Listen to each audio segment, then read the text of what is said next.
今日は、これをまだ知らない、取り組んでいないという人にとっては、もしかしたら映像クリエイターとしてのレベルを数段引き上げることができるかもしれない、テクニックについて話をしたいなと思います。で、それが何かっていうと、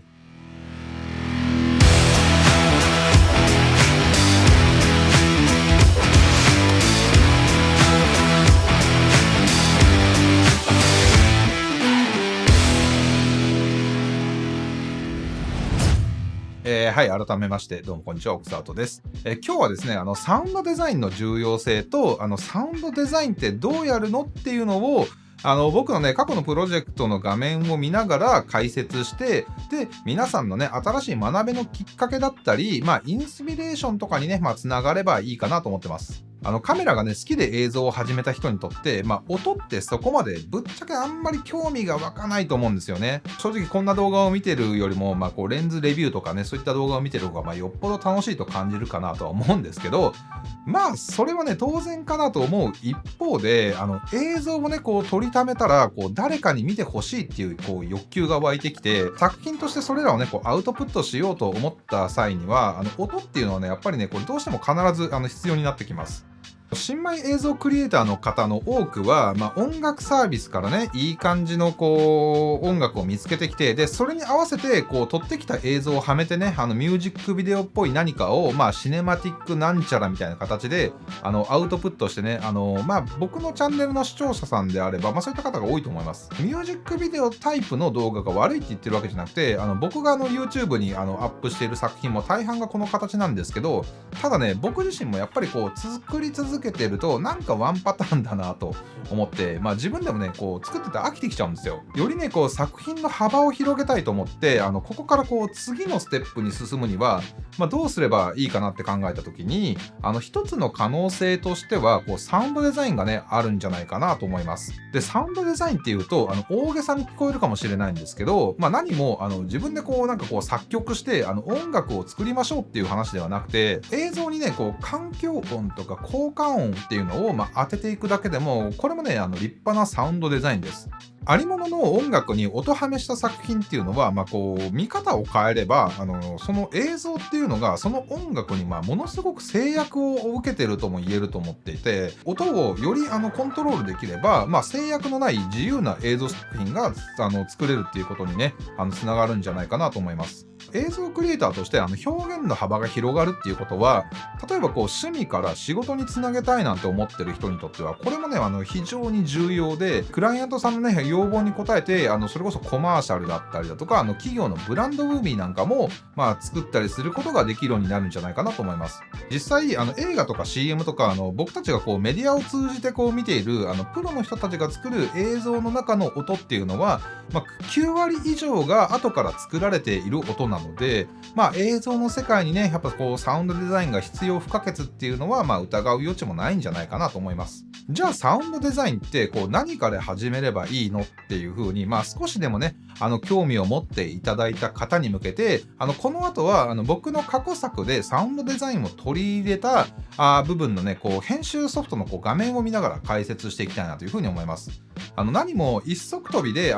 全編サウンドデザインだけで構成された作品をいきなり作りましょうっていう話じゃなくて、音ハメパターンの作品に徐々にねサウンドデザインも取り入れていくだけでもね全然 OK だと思います。まさにね先日僕が公開したこの作品っていうのもその形なので、これをベースにね今日は解説していきたいなと思います。というわけで、まずはねその作品の冒頭部分を少しご覧ください。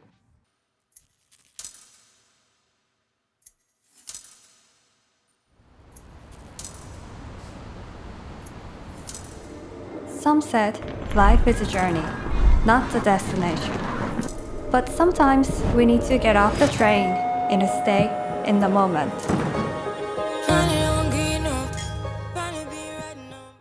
はい。というわけで、早速じゃあちょっと画面の方見ながらやっていきたいなと思うんですけど、これが今見ていただいた作品の冒頭部分になります。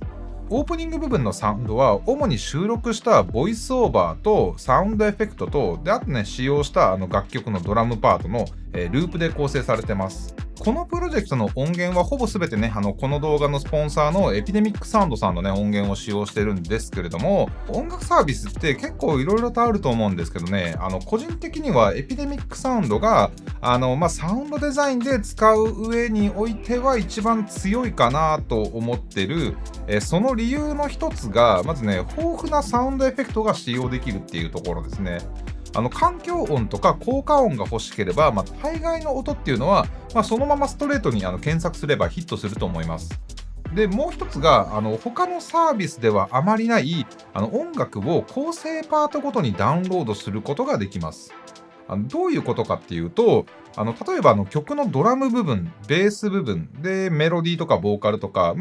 それらを別々の音源として、ダウンロードできるので、例えばその曲のドラム部分だけでループを作りたいとか、特定のね、箇所でボーカルをミュートしたいとかっていったようなことがね、できるようになります。まさにこの作品では、オリジナルの楽曲ではね、イントロの部分が10秒ほどしかなかったので、ドラムパートからね、ループを作って、最初の冒頭のね、イントロを2倍の長さにして、で、そこにオープニングの映像っていうのを、当ててます。ボイスオーバーを入れると、ぐっとね、CM とか、映画のトレーラーみたいな雰囲気になるので、ぜひね、これはね、チャレンジしてみてほしいなと思います。専用のマイクとかがなくても、Vlog とかで使っているマイクとかでね、カメラを経由して、録音するだけでも、最初はね、全然 OK だと思います。サウンドエフェクトは環境音と効果音に分かれてて、で、環境音は映像にマッチするような街中の音であったり、電車の音などとかをね、これを当てるだけで全然大丈夫です。じゃあ、一旦分かりやすいようにさっき見てもらった冒頭部分をもう一回再生したいと思うんですけど、今度は音楽とボイスオーバーはミュートして、もう一回ね、再生したいなと思います。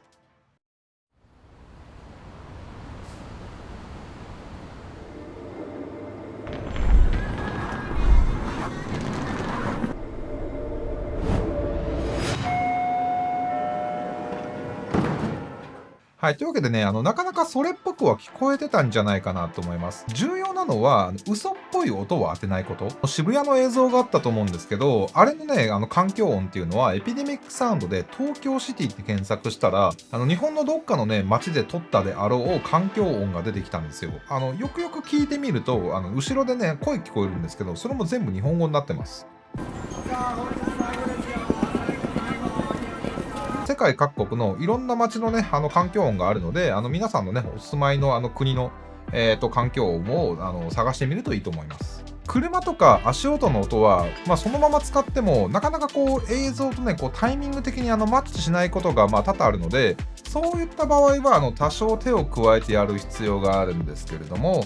例えばこのタイムラプスのシーンでは、ダウンロードしてきた音のスピードを変えて、それっぽく合わせて、違和感がないようにしてます。環境音以外でも実際にね、その場では鳴っていない効果音っていうのを演出として足すのは、これは全然 OK です。むしろ多くの映画ではその辺かなり誇張してますよね。このあたりはね、アイディア次第ですけど、よく使われるのは、英語圏だと、ウッシュサウンドって言われる、いわゆる風切り音みたいな音ですね。カメラの前をなんか横切った時とか、あとはカメラを素早くパンするようなシーンなんかでは、結構ね、マッチするので、ぜひね、使ってみてください。あとね、効果音以外にも、オリジナルの楽曲に簡単なアレンジを加えるっていうのはね、これは僕は全然 OK だと思います。例えばこういったリバーブのかかった低いドラムのキックや、あとはこういったリバースシンバル、BGM として使っている楽曲にシーンを切り替えるほどのなんて言うんだろう、山場というか、盛り上がりみたいのが足りないなって感じた時に、リバースシンバルとかキックの音を足したりすることでシーンを切り替えやすくなります。これもね、ちょっとね、見てもらった方が早いかなと思うんですけれども、同じ作品の、ここの部分ですね。ここの部分で、ちょっと聞いてみましょうか。これが足してない方。で、こっちが足した方ですね。どうですかね、結構変わったんじゃないかなと思います。本当にね、シネマティックな雰囲気で作りたい時には、結構使えるテクニックなのでおすすめです。またね、音色を変えても結構違った雰囲気になります。結構ね、前の作品なんですけど、これでも、使っていて、これはね、どっちかっていうと、こう、重たいキック音を足している感じですね。これもね、ちょっと聞いてみましょうか。